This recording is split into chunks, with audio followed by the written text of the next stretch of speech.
Everybody's been fanboying here today, I've got to tell you. Like you, it's like Brad. So that's quite a collection of photos I've gotten over that time.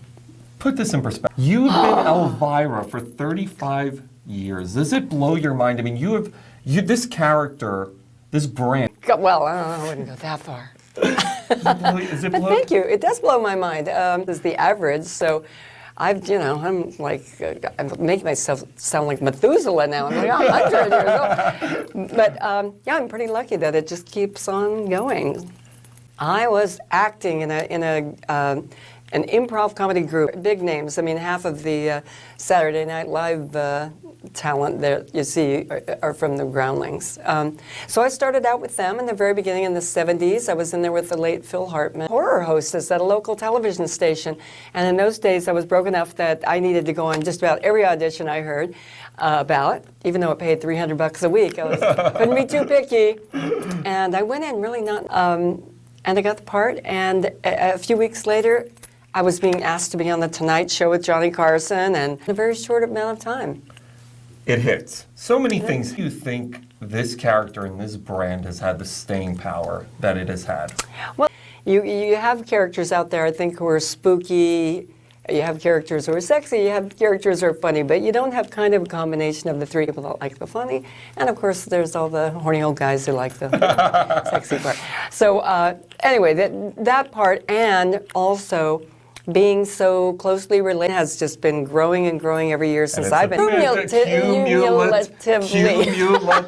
We're gonna yeah, see, you can't even do remedial it. Spelling with Cassandra and Arthur here. Yeah, okay. Cumulatively. Over the years, let's just say that. A whole bunch of them got yeah, so a whole bunch of years, disappointed. a whole bunch of those. But mine just kind of chugs along every year. It's like one of the leading sellers for females, you know. So, because I stick around for so long, it finally happened. And put me on the street. It wouldn't be the first. What? No. If I put you on the street, people would stop you nonstop to take pictures. They did. Able to be a normal person that may or may not be. I do have the best gig of all celebrities, and I have a lot of friends who are actors, and they would just about cut off their right arm to have the gig that I have. I always say Pee-wee is this. We can hang out together and be real people and have a real life. Because when you get a taste of that, like I do with the Elvira costume on, it's exhausting and you have no privacy. So to have that.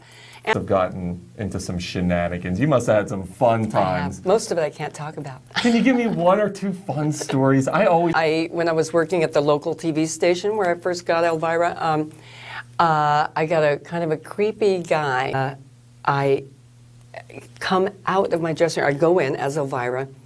He later, I guess, is hanging around outside there.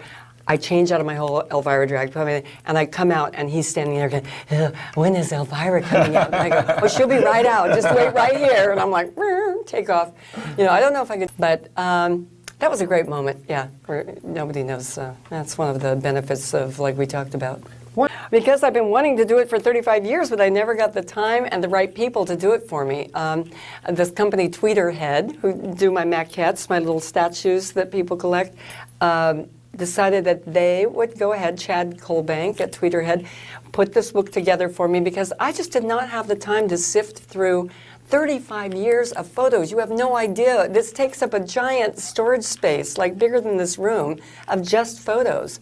And so I had somebody to do he put it together. I did put all my little comments and I picked.